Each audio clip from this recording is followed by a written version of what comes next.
Good morning. Welcome to Watershed. So glad that you are here today.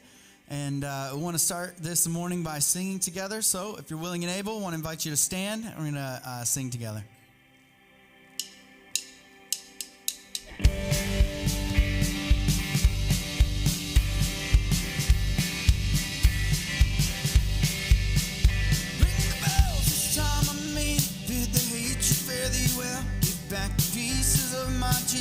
Take your counterfeit to hell.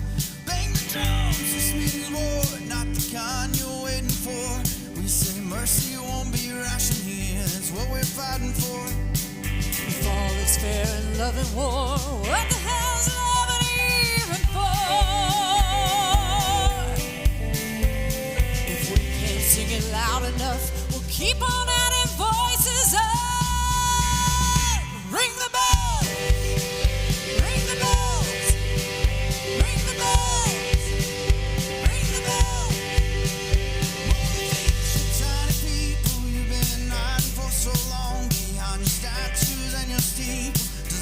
Too close to home. I got faith to move the mountain and to watch the mountain move. It's time for words to fall like thunder, sound of justice breaking through. All is fair in love and war. What the hell's love even for? The world lights and the martyrs sing, but love breaks through the Calvary. Ring the bell.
Jesus, take your counterfeit to hell.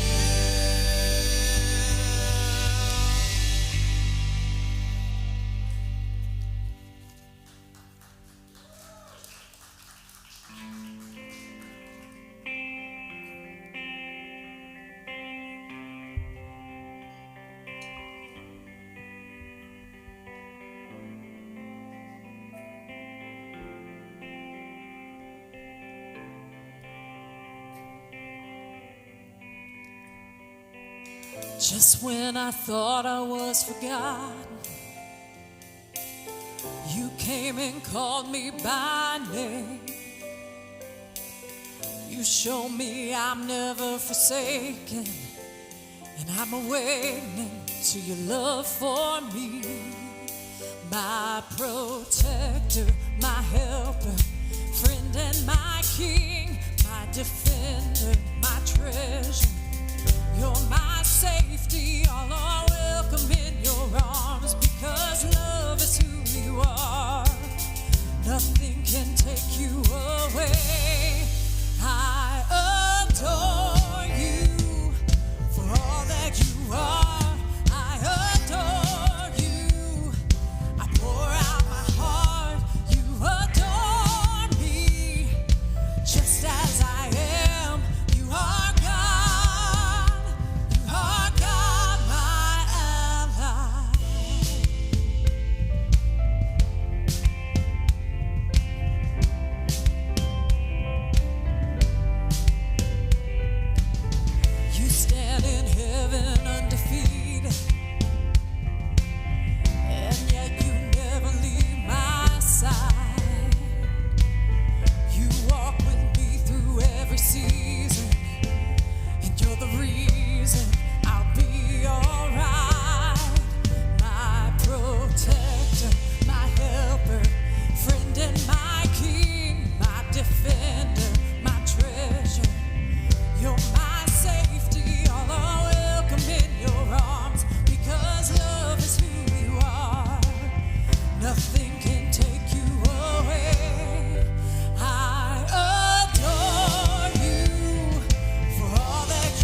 is rising against me, it's your name I can call on.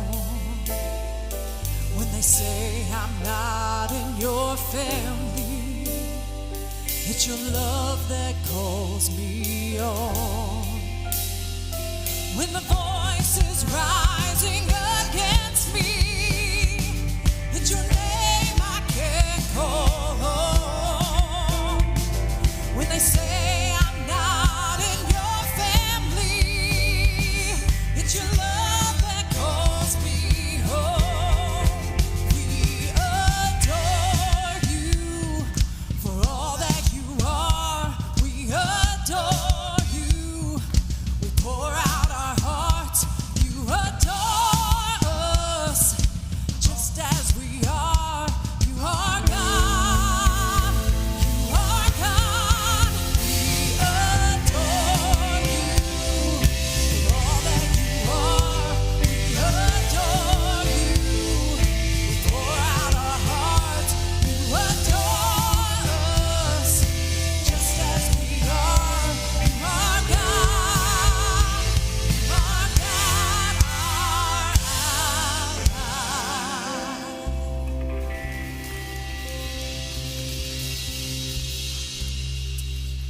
Y'all can have a seat for a moment.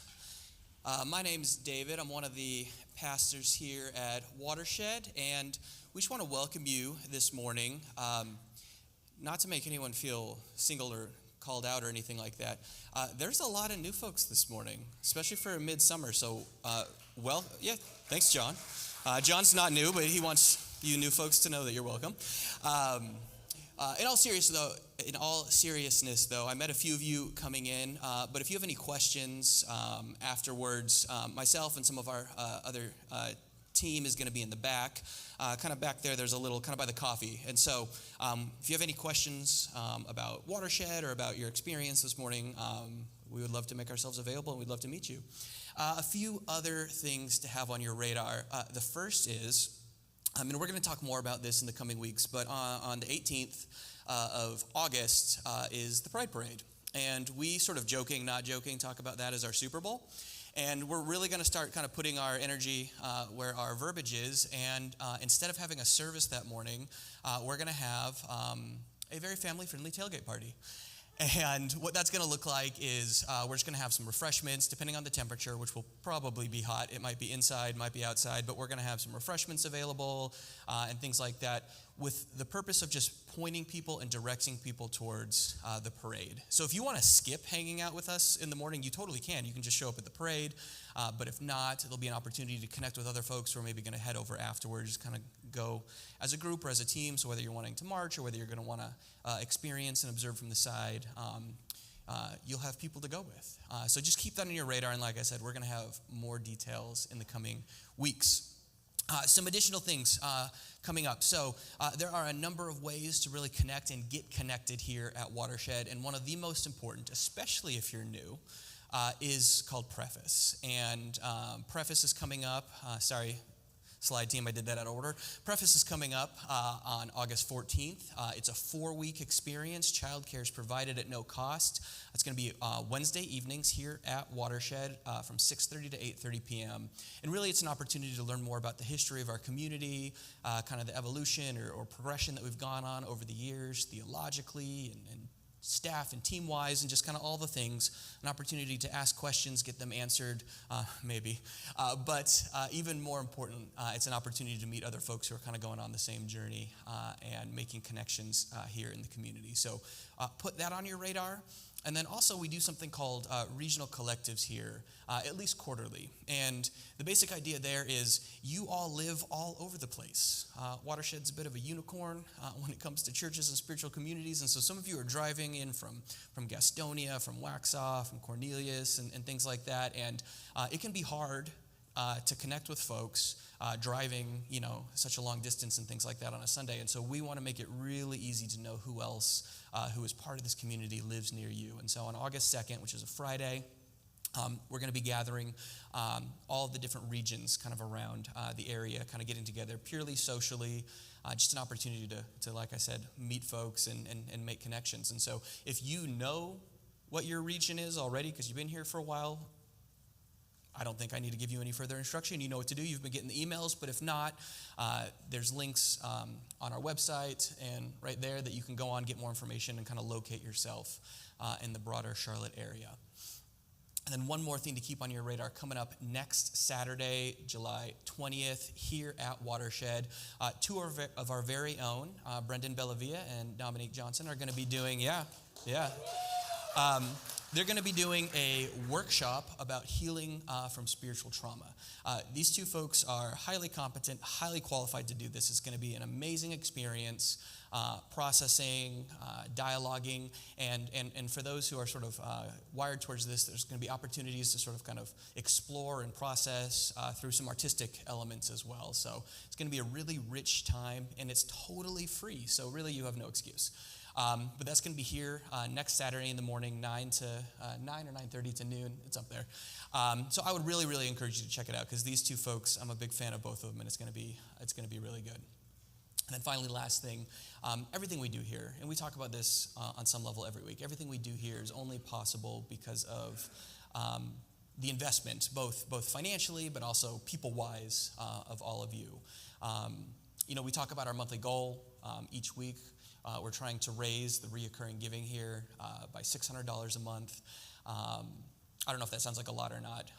Basically, the big idea there is that lets us plan. It lets us be generous. We had an amazing event here with one of our ministry partners just yesterday, the Freedom Center for Social Justice, and it was so awesome to be able to just give them a space to use for this event that they did for free. That's one of the most important things that our financial resources go to, is just being able to offer this space as a reliable, accessible, versatile, safe place for our ministry partners, both justice and spiritual-wise, throughout the area to use. And so thank you for that. Thank you for those of you who continue to support us in that way. One more reminder, we have been talking about this for a few weeks. We do have our middle school and high school students going to summer camp in the near future, and we would love to make that a little more accessible for some of our families who have multiple kids. And so we're still looking to bring in like an additional $1,000 to $1,200 that'll just lower the cost for some of those. And so if that's something that you feel particularly kind of led towards, you can give towards that as well. There should be drop-down menus on our giving areas. But thank you for those of you, not just financially, but who support us in all the ways. We never want anyone to feel pressure.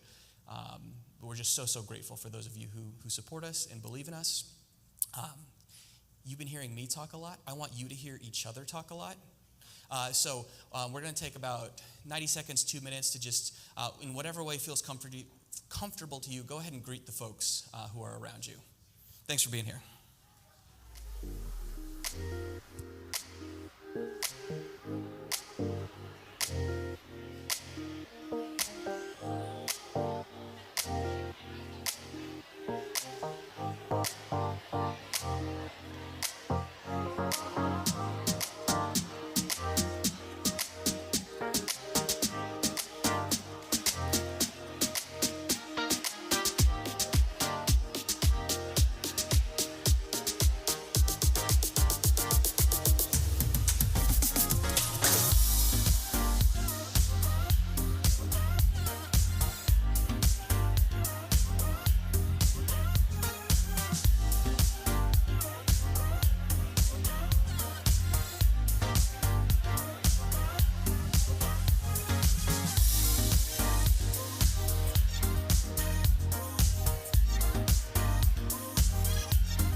graduation outfit like that, but I was only a couple of weeks old, not a whole year old. All righty, if everybody could slowly find their way. I should have let Caroline do this. Everybody sit down. Shh. Quiet coyotes, guys. Quiet. If you were here on Father's Day, you watched her really handle the room. So that's why I was like, I should have let Caroline do this. Good morning. My name is Blair, and I'm our family pastor here. This is Caroline Archer, and she is one of our greenhousers. And then we have a family from Greenhouse up here with us that is so excited this morning because they would like for you all to meet Emerson. So this is Emerson. Can you say hi? Can you say hi? Can you say hi? No. She's like, wait, what is that? Oh, Caroline said respect her bubble. Come on, Blair. So we're so excited, and I hope you are as well, because this is something that is not just about me, it's not just about Caroline, it's not just about these two caregivers that stand up here, but it's about all of us, because it's really special to be part of Greenhouse. I've said it before, that hallway is a special place. It's a special place to me, where I get to be part of lives that are being formed and changing, and that also form and change me. It's a special place where I feel like even my own inner child gets healed as I watch. Oh, I was not like Caroline as a child, but I wish I was sometimes. I do. So it's just a great space, and then not only that, but Watershed is a great place. And so we in Greenhouse and in Watershed as a whole, we just love curiosity, and we love belonging, and we love that we're all here together and that we're moving through really beautiful, messy, and hard days sometimes. So, Emerson. So just so you know, Emerson's kind of one of the favorites for the baby room, especially. Like when Emerson shows up, the students get really excited. And you can see it's just because she's so happy. So we want to go through and just make you a few promises. And like I said, this isn't just me making a promise, not just Caroline, not just Maddie and Daniel. It's actually us making a promise to you.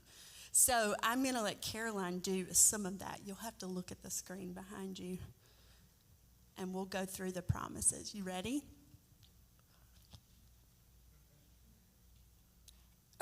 We promise you will be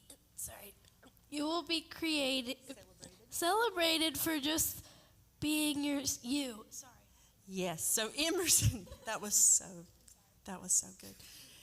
Emerson, we promise that you'll be celebrated just for being who you are. So we're going to love everything about you, even whenever you go through your teenager years and your teenager years. Yeah, it's going to be all of the above. And then the second one, we promise that you will be empowered. So we hope that we get to give you all the tools for you to go through life and love people and feel loved as who you are. And then third, we promise you will learn stories of past and present that make you a more kind, thoughtful, and insightful human that has the power to change the world for the better. So that's our hope. Everything we learn in Greenhouse, everything we do, we hope that it is making us better humans that think about the big picture, the whole picture, and hopefully change our world for the better. I want to end with a blessing, but before I do, I'd like to invite their family that's here. And then if there are any Greenhouse volunteers that would like to come up, especially nursery volunteers, you are more than welcome to join us on stage for our blessing.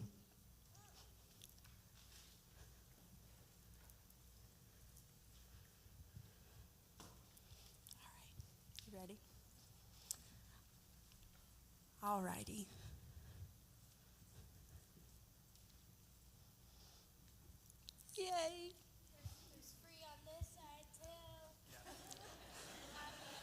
I know, but Emerson's not on that side. They want to be with Emerson. All right. We're going to read from the screen. It would be beautiful if all of you guys join me as we read.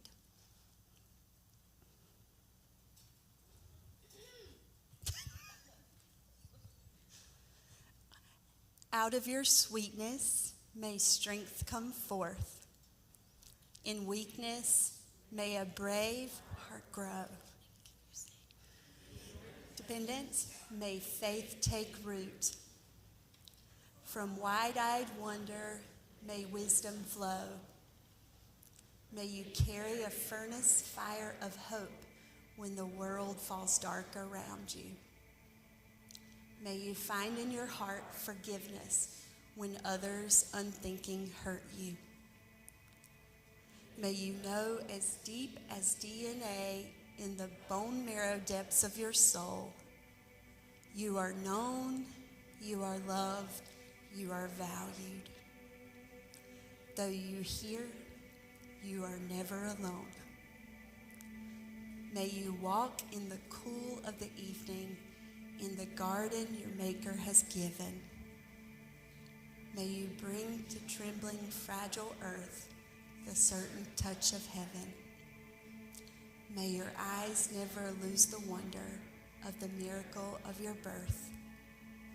From your heart come love. From your life come truth. From your sweetness may strength come forth. Thank you. We have a special basket that Caroline is holding that we want to share with you. There's a few things in there. So, number one, this is important. This is one of our favorite books in Greenhouse. It's called You Will Always Belong by Matthew Paul Turner. It is a beautiful, beautiful book. Then you have your little Jesus Storybook Bible. And then this has become our favorite. I hate to call it a parenting book, but it really is. But it's become our most favorite parenting book that we have been reading as families in Greenhouse, along with a little onesie so you can sport the brand. Here's a little Greenhouse sticker. Yeah. And then my favorite part is our little succulent because... Be careful. I may or may not have gotten one of the thorns in my pinky. It's dangerous, clearly. So the succulent, though, is a reminder that sometimes it feels a little prickly whenever they get older, but they're still, I promise, they still hear everything you say, and they're absorbing it just like a cactus does. So we are so excited. We love you guys. Can I pray real fast before we go? God of time and space and energy and of the long days and short years, we are grateful for Emerson. We are grateful that we get to be part of the journey of life. We're grateful she gets to be part of our journey. So we thank you for her presence. We thank you for just who she is, the bright light that she already brings to our hallways. We love her. Amen.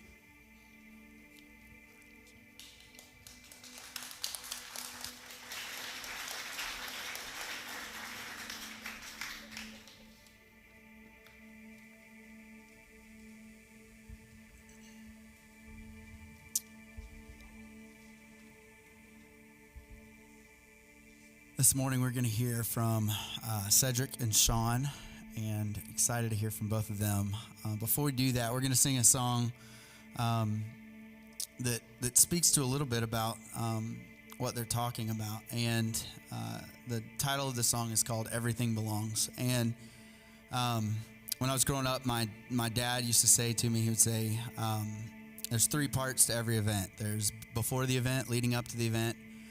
There's the event itself and the memory of the event. He said, if you rush any of those, then you miss something. And in processing some of that, I think as a kid, I didn't get it.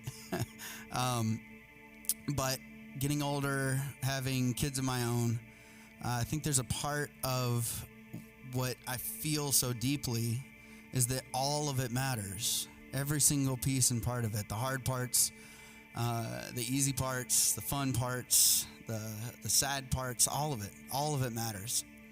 And so some of what we're diving into today is to try to figure out from a spiritual sense, what does that mean? What does that look like? So we're going to do a song that has been deeply meaningful to me in trying to figure out what that means for my life. And as we sing it, maybe take a few moments for yourself and reflect.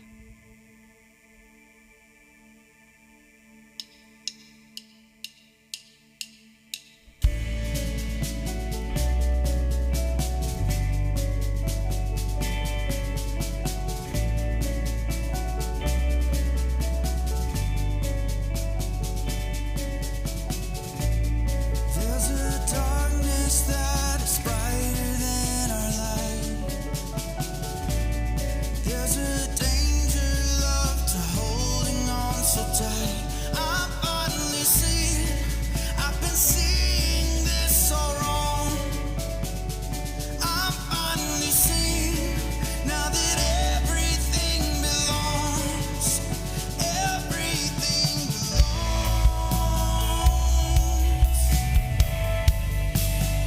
Everything belongs.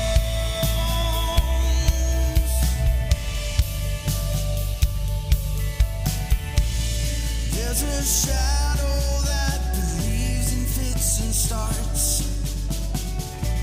and it's the paradox that feeds the famished heart.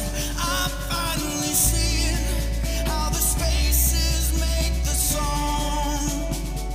I'm finally seeing now that everything belongs. Everything belongs.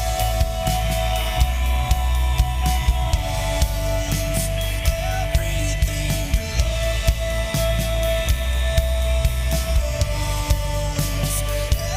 Everything belongs.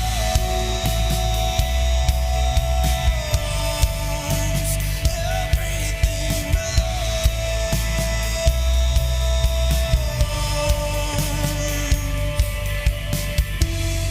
There's a web and every thread ties you to me. We are here and now, the future's yet to be. I'm finally seeing that our weakness makes us strong, and everything belongs.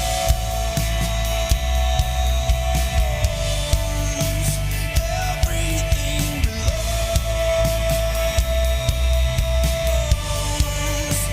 Everything belongs. Everything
There's a shadow that believes in fits and starts, and it's the paradox that feeds the famished heart. I'm finally seeing that the spaces make the song. I'm finally seeing now that everything belongs.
Good morning, Watershed. I welcomed a lot of new people this morning, so I'll take a minute to introduce or reintroduce myself. My name is Sean Bowers Buxton. I moonlight here as a teaching pastor.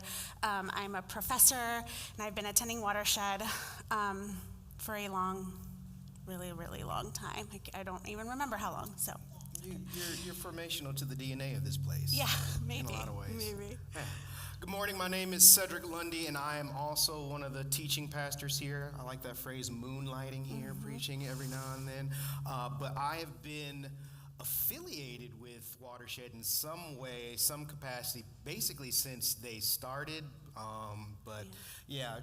Was formerly on full-time staff, but still been part of this community now consistently for the better part of 8 years. At least, Yes. Yeah. Well, we are going to be speaking with you today about the sacred and the secular in a series that is sort of breaking down traditions that you may hold from a former past and trying to sort of reframe them or think about them in a particularly new or way that fits in with wherever you find yourself on your sort of spiritual journey. And so when we were talking about this, one of the first things that we had to do, because we come from different faith backgrounds, is to kind of settle in on what that means for us. And so I think maybe we start with the question, like, what first comes to mind when we say that? Why is there tension between the sacred and the secular? Yeah. So when I first think of that sacred-secular divide, I was raised in a predominantly white evangelical church, and youth group was a huge part of my formation. And so I can remember going to youth group, and to give you an idea about how old I am, we're talking early to mid-90s. So we were in the golden era of hip-hop and rap, and I was not allowed to fully enjoy it because, when you go in the youth group room, there's that poster on the wall that says, well, if you listen to this group, why don't you try this group? So, like, if you listen to A Tribe Called Quest, right, which, let's get it straight, there is nothing wrong with A Tribe Called Quest, right? Then maybe you should try Grits or one of these other kind of groups that were very East Coast kind of Raise storytelling. your hand if you had Jars of Clay. No, okay. I was like, there's got to be Which Jars of Clay would have been the alternative to, I don't know, Tori Amos, I don't know. If you listen to NWA, how about Gospel Gangsters, right? So that was an actual group, by the way. Just in case you thought I was trying to be funny, because, I am funny. But, no, I'm telling the truth here. Like, there was this group that basically, instead of talking about gangbanging in the streets, we're going to talk about, basically take that same violence and apply it to spiritual warfare. So, we're going to bust some caps on some demons. Yeah, anyway, that's what I think of. And the story about your brother-in-law. Yeah, so, my brother-in-law, the first time I met him, right, he came into our house to visit when he was dating my sister, and I was in my room playing PlayStation, and on the side, I had my CD towers, right, and one tower, about 2/3 of the CDs in the music tower were all Christian or gospel music, and then the rest of the other 150 CDs were, quote, secular music. And, one of the things you do when you come into somebody's room that has a CD tower, you look through what their music selection is, see if there's any similarities in taste and all that kind of stuff. And I just remember him passing this remark on, like, oh, you listen to secular music? And I'm like, sitting there thinking, oh, you're dating my sister and you're coming in asking me about my music?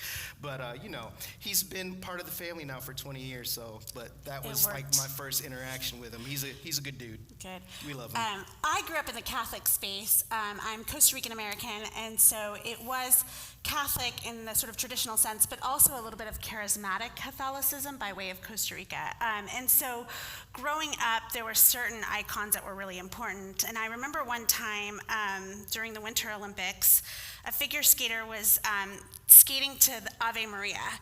And I watched in real time as my mother got upset that someone would skate to the Ave Maria, she thought that it was sort of a desecration of that important song, and further, by extension, then desecrating the Virgin Mary. And my dad, who is from Ohio and didn't grow up Catholic but converted to the Catholic faith, had a different interpretation. He's like, well, what if this is her way, of the skater's way of honoring the divine or honoring the Mother Mary? And so I watched them have this sort of friendly debate about it in real time and realized that was a moment where I could see the veil between like the human secular and the divine, and thinking about ways in which is there a way that we could have a human expression of honoring whatever that may be that is personal to us, right? That takes our talents, that takes our personality quirks and traits and fashions it as a way of being holy, right? But my mom would have argued that that would have been bad, right? And so trying to navigate that, what are holy and good ways of worship or prayer or adoration, and what are bad ways of doing it, was a little bit of a sort of hard bent. My brother, the CDs were my brother's comic books, and I didn't learn about this until much later, but my mom decided one day that they were not good, and he had to burn them. He had to burn his comic books. So he didn't have to go off to some camp or retreat where a pastor or speaker convinced them to throw their CDs in the fire. We didn't have that. My mom was yeah. It's tough. It was weird. Yeah. So anyway, so some of us, I think, in this space are coming from spaces like that, right? That we might have some trauma from other institutions or and I'm going to use church, capital C, like the institution of church, right? And some of you are like, say what? I've never heard of this before, right? And so it's hard for us on any given Sunday morning to address a crowd that has such diverse cultural and spiritual backgrounds. And so some of you might not have needed to do that, right? But there is this sort of question, what would you say to someone who has thrown out the sacred from their childhood, right, in that act of deconstruction? I'm thinking of the person who maybe stepped away from their former church space and felt like they did get rid of the CDs, or are now trying to get them back, or have now decided that the hymnal is no longer, I don't know what to do with that old hymnal. It represents oppression or hatred or... It's really fascinating because in particular with music, what we're really doing is we're vilifying a certain kind of music, and oftentimes what happens in that vilification of the music is the thing that's maybe not recognized or identified is how certain cultural forms are also being vilified. So for me, as a Black American, it wasn't until later in life I noticed that Black music almost always was the target, to the point that even, quote, gospel music, right, because it was, quote, too emotive, and it didn't align with the, quote, majority culture kind of form and presentation of worshiping God. It has way too much emotions, or then there would be this whole discussion about, well, what music is doctrinally sound. And it was this basically way of trying to help you, not even help you navigate the world, but navigate the world where there is just this clear divide, clear distinction, and you didn't have to think about choices. The choices were made already for you, whether it was music, whether it was movies, but in particular, this, for me, that whole cultural aspect of attacking an entire culture. So recently, Kanye West had his Christian album, and it was really fascinating because for us as African Americans, he had basically given the most sanitized form of the two dominant Black music cultural forms, gospel and rap, right? He sanitized both and brought them together, and it was no surprise to us that it became so popular in dominant culture. Whereas we were just kind of as a gospel and a rap, we're just, it's kind of meh. Yeah. It wasn't bad, it wasn't awful, it just wasn't. He's in his meh era. It was meh, it was just sanitized. I'm not getting that authentic kind of sharing what he's going through, because with as much as he can be problematic, has been problematic, in the rap form, he was always just very this is who I am, this is where I'm coming from. But then also when he did the gospel version, it was the most sanitized version. Anyway. I think about it from the lens of, so when I stopped going to Catholic, I still struggle even to say I'm not a Catholic anymore, because there's so much of the Catholic faith that I hold close to my heart. There are a lot of Catholic theologians that I hold close to my heart. And so for me, the rosary is a symbol of that. And while I don't pray the rosary every day anymore like I did when I was a child, I still have several rosaries, and I still have this tradition of anytime I am traveling, I will pray the rosary. It's something that we did. It's sort of imprinted in my DNA as a child. And I went through this phase where I was like, do I get to hold on to that? If I'm going to step away more sort of holistically from the Catholic faith, what do I get to hold on to? And I think it was, for me, questions of authenticity, right? I'm leaving this space that I used to love that has also brought me trauma. Where do I go with that now, and how do I make those spaces authentic? And I think I just came to a point where all of it can be authentic, right? Yeah. I don't have to be, and I think part of that was the church spaces were basically saying you have to be all in. You have to do all the things. So if you're Catholic, it means you have to vote X, Y, and Z. You have to believe X, Y, and Z. You have to do X, Y, and Z. Or you're not. If you're not a good Catholic, then you might as well not be a Catholic, right? And I think a lot of church spaces are like that. And so then what do we do with the hymnal, or what do we do with the ephemera of that former sort of religious identity that we hold on to? And I would argue that there's a way to sort of reclaim that. There's a way to hold on to that and make that sort of, our own, which brings me, I think, to the question of, if those things can bring us to spiritual planes even after we've reconstructed them, can secular vehicles bring us to spiritual planes? Yeah, I think it's more of a matter of, do I want to subscribe to this navigating life and reality with this dichotomy and divide between the secular and the sacred? And instead of saying, well, can I do both? Like, throw the idea of both out the window altogether and just view it as like everything is sacred.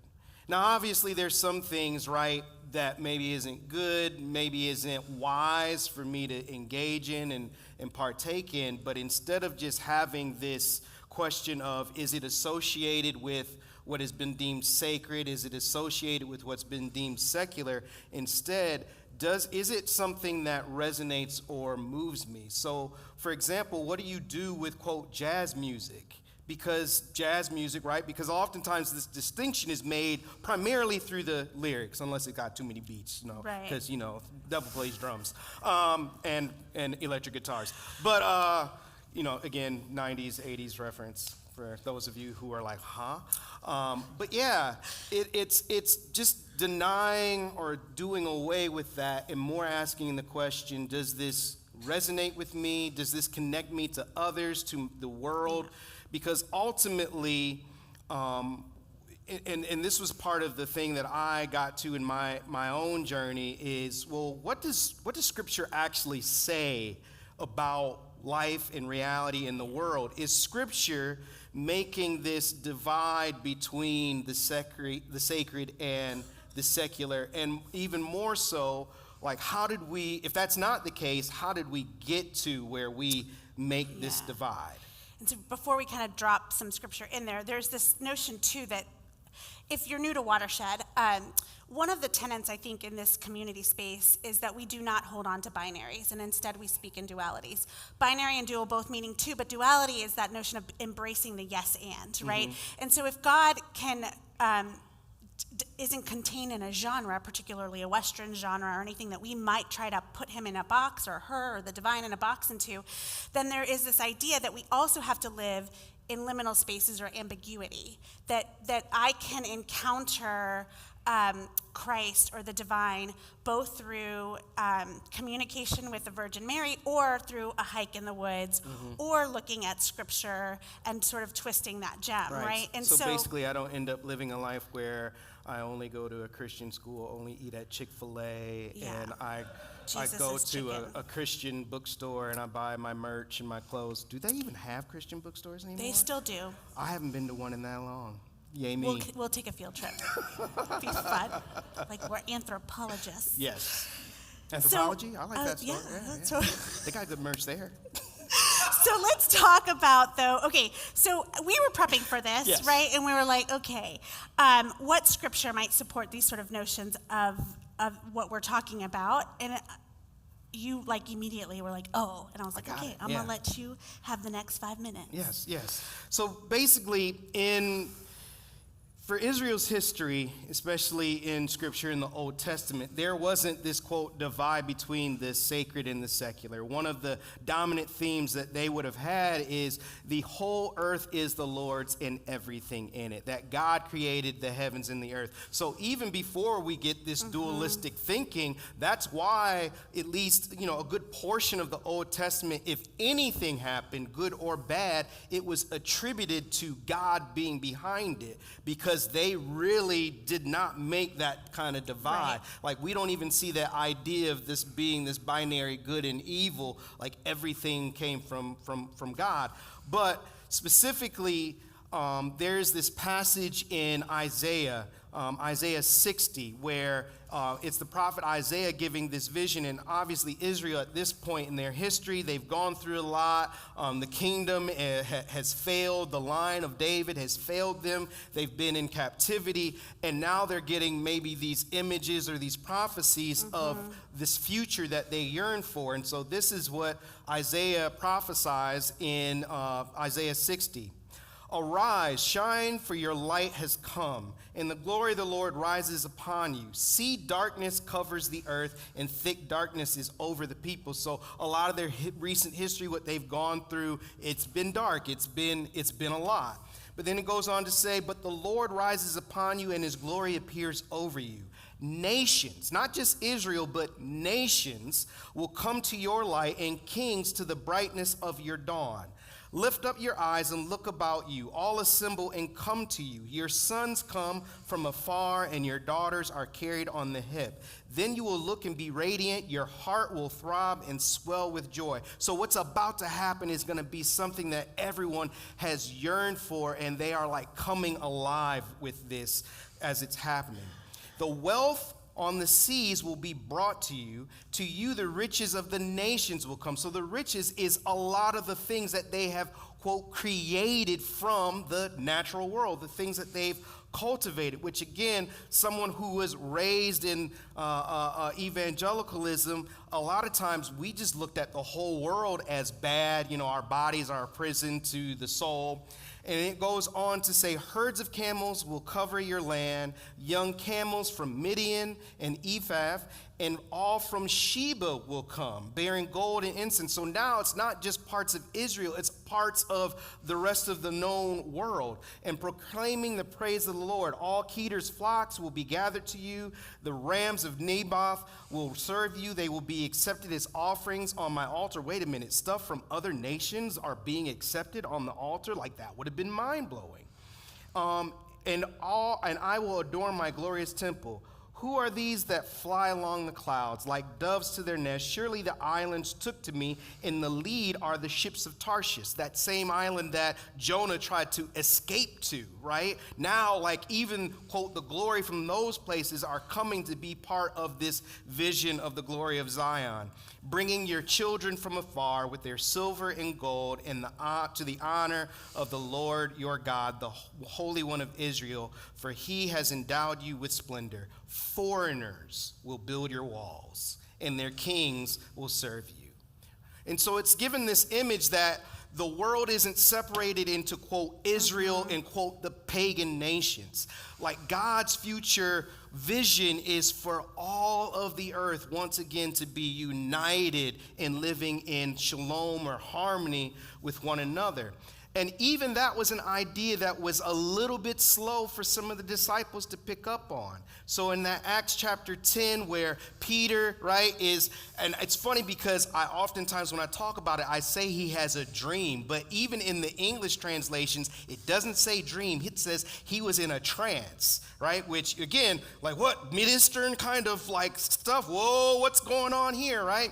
But in that trance, he has this vision of basically a not kosher picnic blanket coming down with all this unkosher food to eat. And in the vision, he says, he hears the voice of Jesus say to him, Peter, take and eat.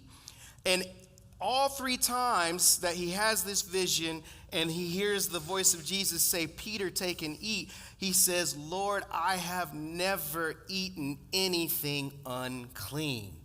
And the trance ends with the voice of Jesus saying to Peter, Peter, do not call what the Lord has called good common. And he wakens from the dream, and he is summoned to go to the house of a, quote, pagan, or as we would say, a non-Christian, an outsider. What were all the phrases that we learned in evangelicalism to like passively, aggressively say that someone who wasn't a Christian and didn't go to our church wasn't good enough? And that we shouldn't associate with them, right?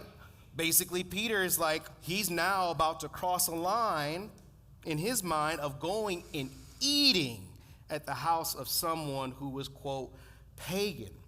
And I think that whole idea is, when we're talking about the sacred versus the secular, here we see that God is giving Peter a vision of, do not call what the Lord has called good, which takes us back to Genesis 1, right, where it's all declared as good. He's saying, don't call it common.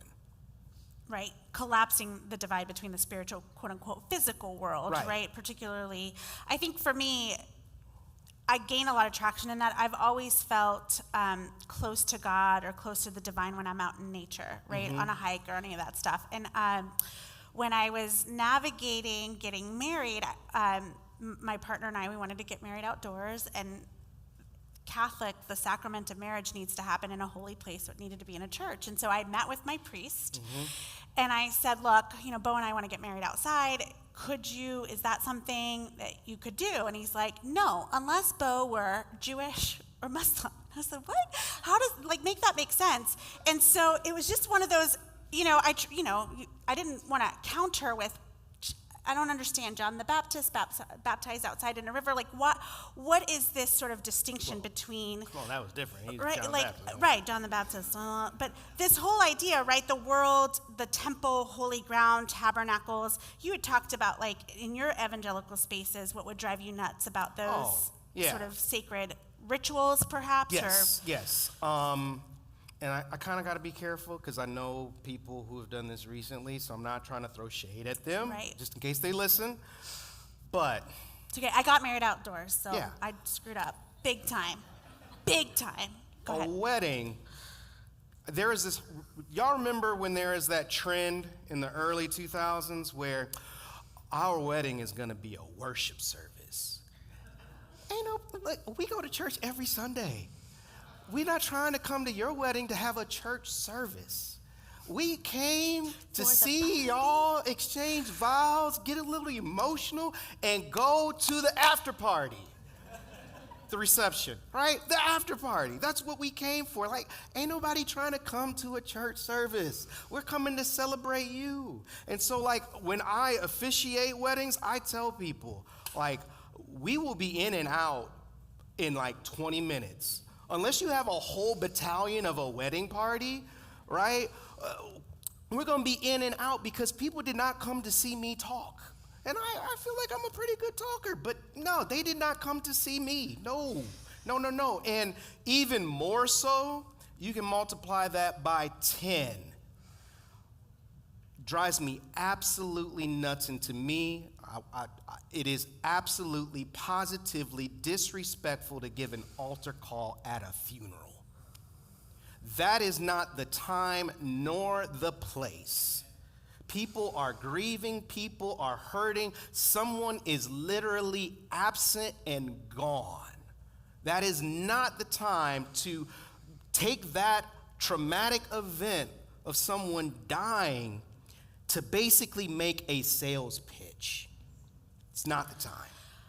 I also think, too, that sort of cultural event, right? A wedding, a funeral, whether it's indoors or outdoors, that in and of itself, that act of community and communion is sacred, whether or not people are dropping scripture or making a sermon or making an altar call, Which, as a youth pastor, it got to the point where I couldn't even have an event without the question of, but what is it leading to?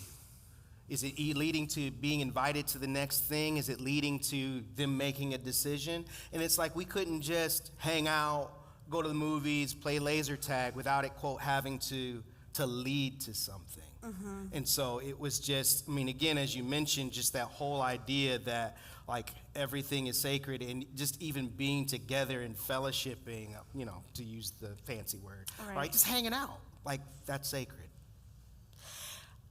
We talked about when we were sort of meeting and discussing this, the sort of archetypal elements that we often see in these types of rituals or rites or traditions.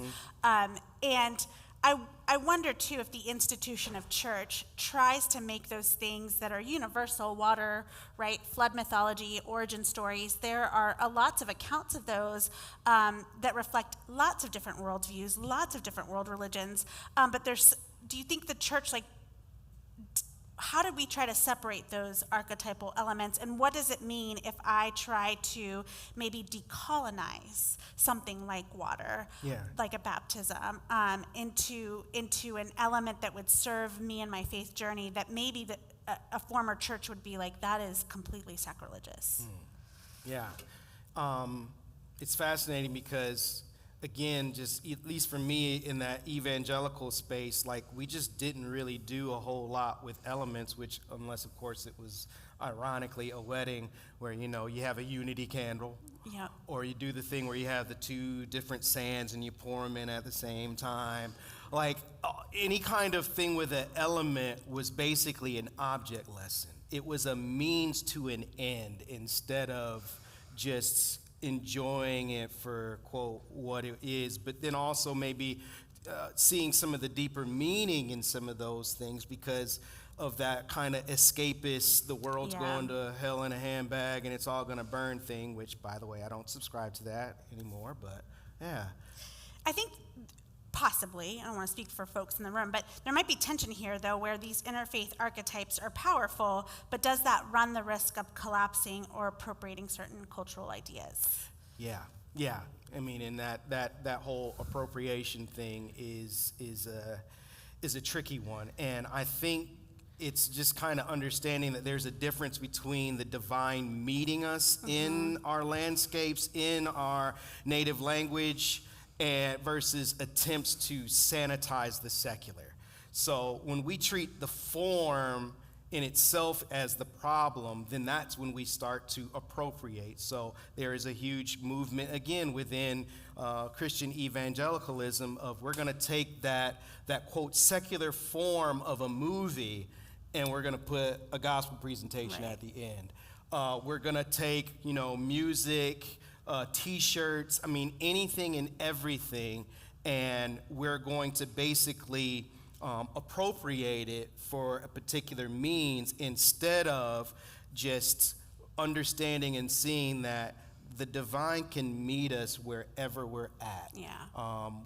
It could be even at a, quote, secular concert. It could be in the midst of enjoying a meal with people from a different culture. I mean, there's a difference. There's a huge difference between saying, I want to celebrate and participate in what's happening around me, even if it's, quote, not culturally mine, as opposed to I want to take it, claim it as my own, and profit from it.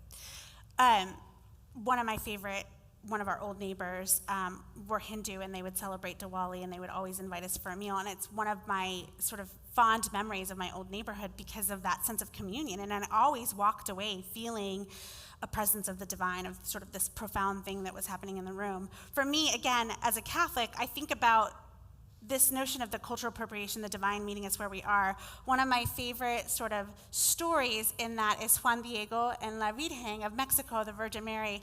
And so in this sort of story, or I don't want to call it a fable, but very important, the Virgin Mary for Mexico is iconographic, not just for Mexico, but for most of Central and Latin America. And the story goes that she appears to a peasant named Juan Diego, and he's carrying a cloak, and she orders him to gather flowers. The part of the story that I love is that she speaks his indigenous language of Nahuatl to him. She meets him in his native tongue, in his sort of cultural landscape, at his place. And I think about that as being kind of, for me, like emblematic of how God could care less about the secular or the divine. He meets us where we are.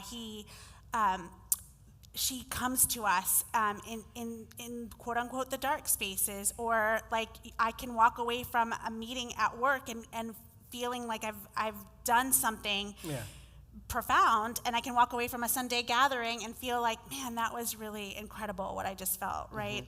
So there's this way of this you talked about, like the cultural honoring and the cultural appropriation. Appropriation has an end game, right? And so when the church tries to, fill the seats, they might do that cultural appropriation. And then there's this notion of appreciation, which is completely different. And, there's a way in which particularly marginalized bodies had to navigate strategically within that, right? Like, you couldn't get married or baptized, right? Like, talk about like sort of the historical tradition for a lot of marginalized bodies.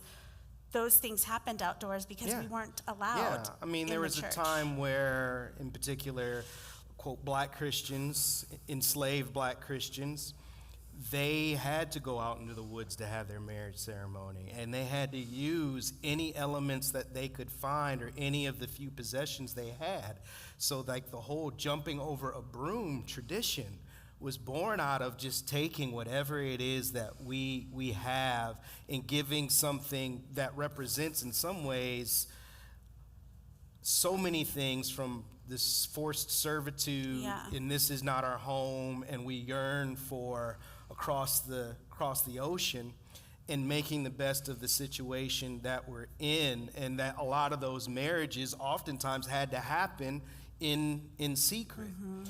So, in particular, just as a black American, reckoning with how I had been taught in a lot of ways in white evangelical spaces to look at my own culture and cultural artifacts as, quote, being, quote, inferior. So like, if you guys recall, on Easter, I wore my little jacket and my tie, and it was partly a shout out to my culture as a black American, because ain't no way we showing up to Easter Sunday without a jacket and tie. Y'all can do what you want, come in jeans. I still had denim on, but that was a shout out specifically to my culture.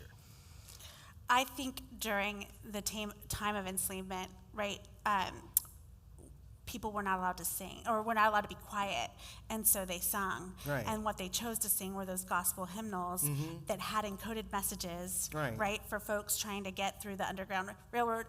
The notion of how marginalized bodies will take elements of the sacred and use it as a form of resistance is one of the ways in which I feel closest to the divine. Again, I think for a lot of brown and black bodies, rest is spiritual. Rest is sacred, rest is holy, and sometimes gets vilified, demonized even, right? Like the lazy, whatever you want to, put in there. And so there's a lot of ways in which it looks like one thing at the breadth of it, but it's something completely different underneath it, right? We're both foodies, and I think for us, like, I think about the daily rituals or the daily things that I do in my life that I could either do without sort of second thought or do with intention. And so we both love cooking. We talked a lot about this. Preparing the table, feeding others is an expression, the very act of breaking bread, right? This enactment of Jesus. Do you want to talk a little bit about that? Yeah, I mean, for me, having been in local church ministry, whether it be as a youth pastor for 12, 13 years, and now working for a local nonprofit, a lot of what I do in the day-to-day is very relational. And so cooking for me became this thing that I literally get to do with my hands. I get to actually like participate in that same kind of imagery that we see in Genesis 2 of God creating and forming man from the dust of the earth. So something even as simple as making pasta from scratch and actually weighing out the flour, measuring out the salt and the olive oil, and getting those 3 eggs, right? That is also a significant provision.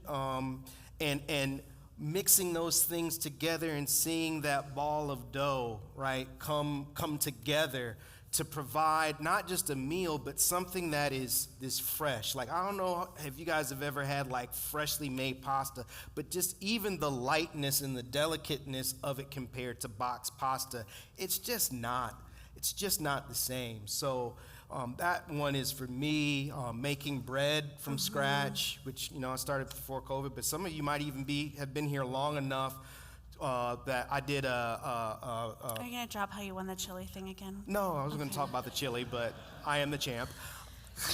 And the mac Raining. and cheese. But, raining.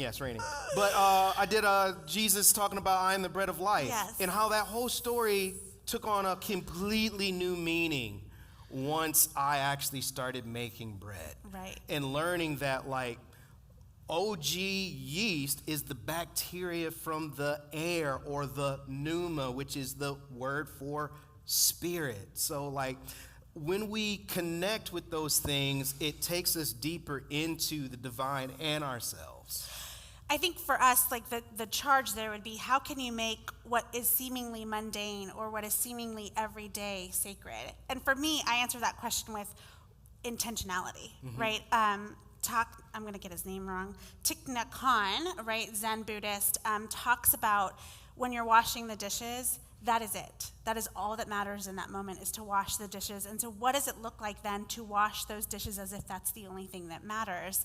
And it connects me, I think, to like Martha and Mary and other women who have gone before me who have tended to the house, and not in a trope or marginalized way, but in a way that is sustaining, right? This is the work that sustains a family, or this is a work that sustains a life.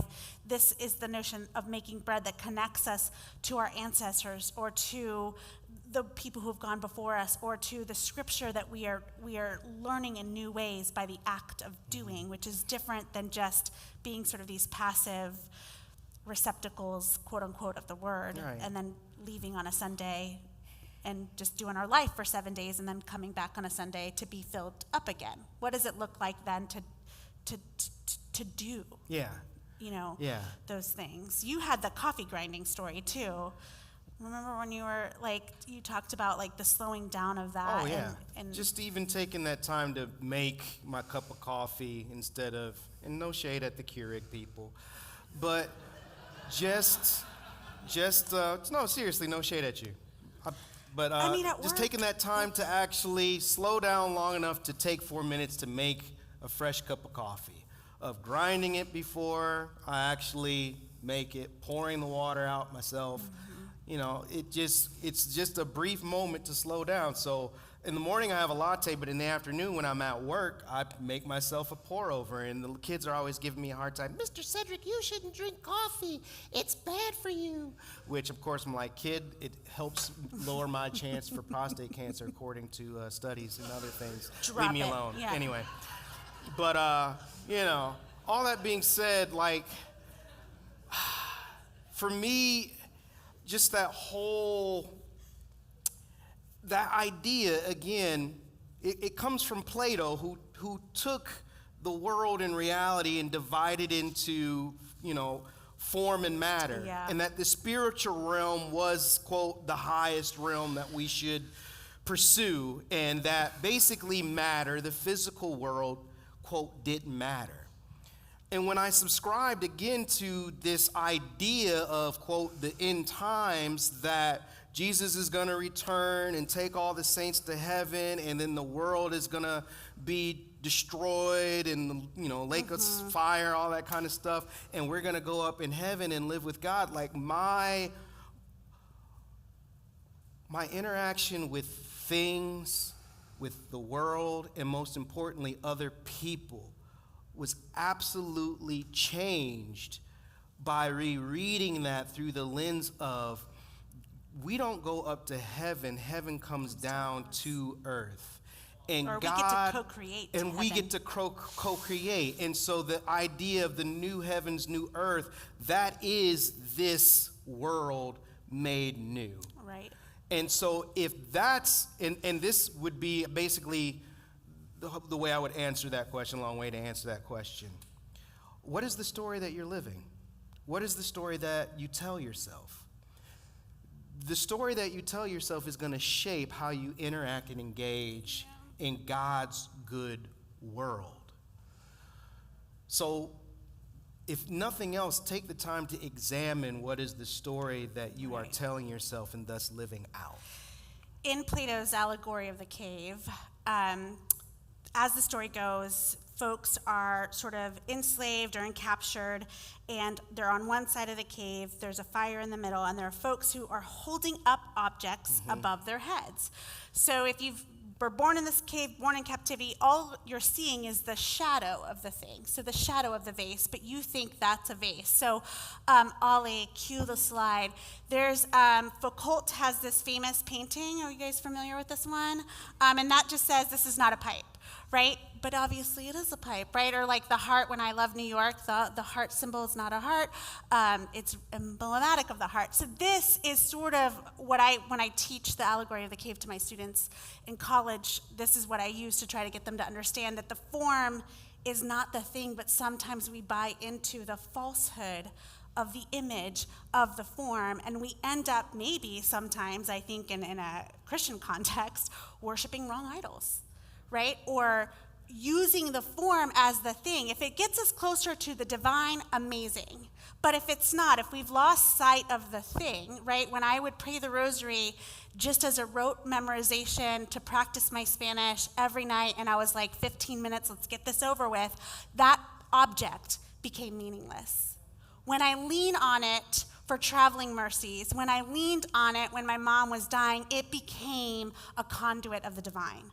Those are the things, right? And so that brings this question of like form versus function, which sounds very secular, but we brought it full circle to make it very spiritual. What is the thing that's serving you in your daily life, and how is it bringing you to God's goodness, as you say, right?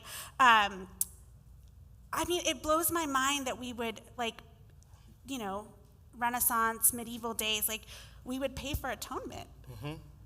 Right? Like, you would be the priest. I would confess my sins. I'd pay you, I don't know, however many pence or quid or whatever the monetary thing was, and then, like, go on our way. Like, that blows my mind. Go back and do some more. Right? But if I were to just, while I'm washing the dishes, reflect on the crap thing I did or said that day that I need to maybe make amends for later, that's not divine. That's not holy. I don't know about that. Right? So one of the things that we want to leave you with today is, like, does the form of the thing, whether it's the activity, whether it's the sacred act, whether it's the object, does it serve the function of what we're trying to do? And then ultimately, what is the function of life? What is the function of our existence on this side of the coin, if there are even sides of the coin? Life is short, it's beautiful, it's messy. But why not make the best of it? And if there's something that is not serving us, to make the most of wherever we are, right? Or maybe, again, flipping it, what are the things that make me come alive? What are the things that help me connect with the purpose of life? And just not having to worry about, is God looking down on me and making some kind of assessment of my worth? Because ultimately, that's what it came down to, is the things that I partook in were also, you know, subconsciously associated with my worth and my standing before God. And if nothing else, we are told that Jesus took on the form of humanity to show us the very function of the divine, but also that our standing with God, it's good. Sometimes we close out in prayer. Today I want to challenge folks in the space maybe to find your prayer today somewhere after you leave this space, whether it's making the bed, I don't do that, washing the dishes, prepping before both soccer games today, whatever it is. Can you find the divine in the mundane today? And can you take a few minutes to fashion that into prayer? Thank you.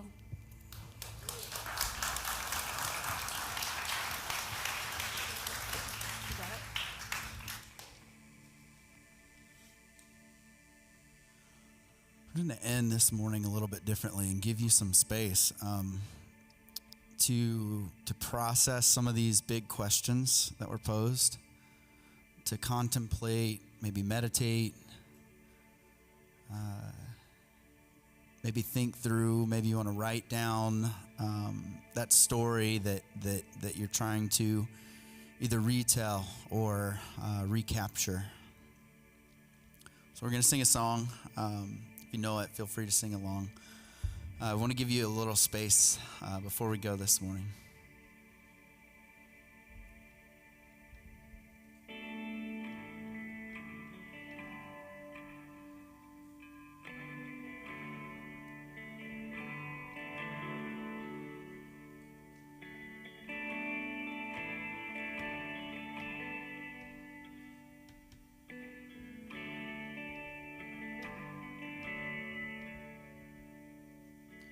Teach me that it all belongs, that everything is sacred. I eat the bread, I drink the wine, but help me love my neighbor and show me how to hold this life, 'cause I don't wanna waste it. I don't wanna waste it. And oh, heaven is upside down. And oh, it can be here now. Oh, seeing it all around. That everything is sacred.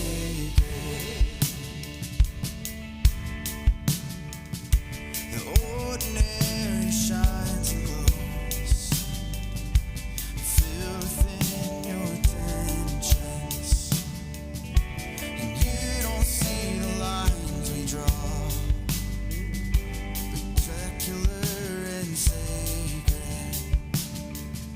And show me how to hold this life, 'cause I don't wanna waste it. I don't wanna waste it.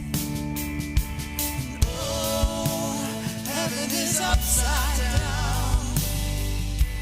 And oh, it can be here now. And oh, seeing it all around. Everything is sacred.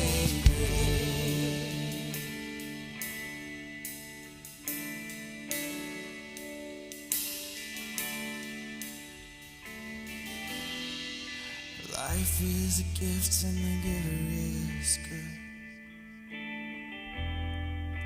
Life is a gift and the giver is good. Life is a gift and the giver is good. Life is a gift and the giver is good. Life is a gift and the giver is good.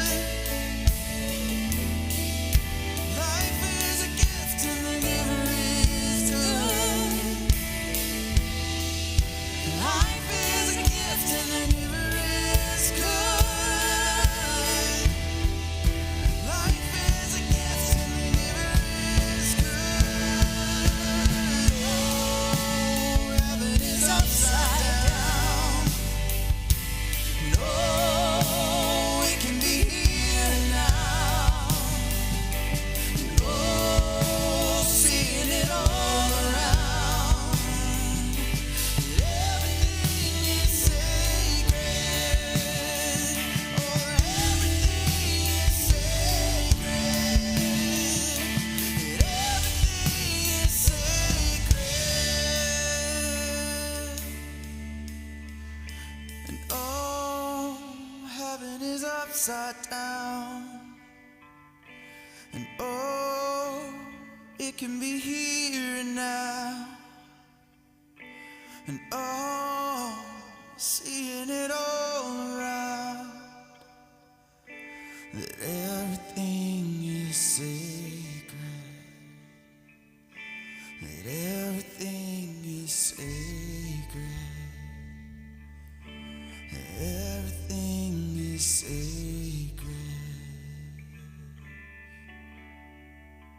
God, this morning as we wrestle with what is divine, what is not, may our vision, may our understanding become more expansive.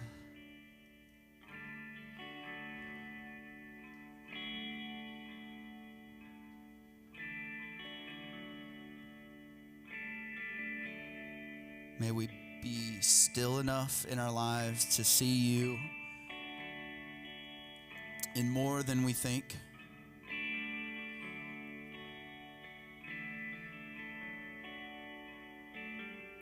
More than we're sure of. May our curiosity and our humility lead us to this expansion. God, we're grateful for moments like these where we can be reminded that it's bigger than we think, bigger than our experience. We're grateful for people who will challenge us, people who will look at us and help us see the bigger picture.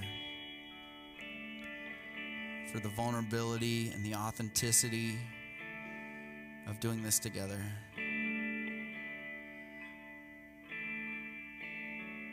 God, we love you, we love each other, and we pray this all in your name. Amen. Thank you so much for being here. We'll see you next Sunday.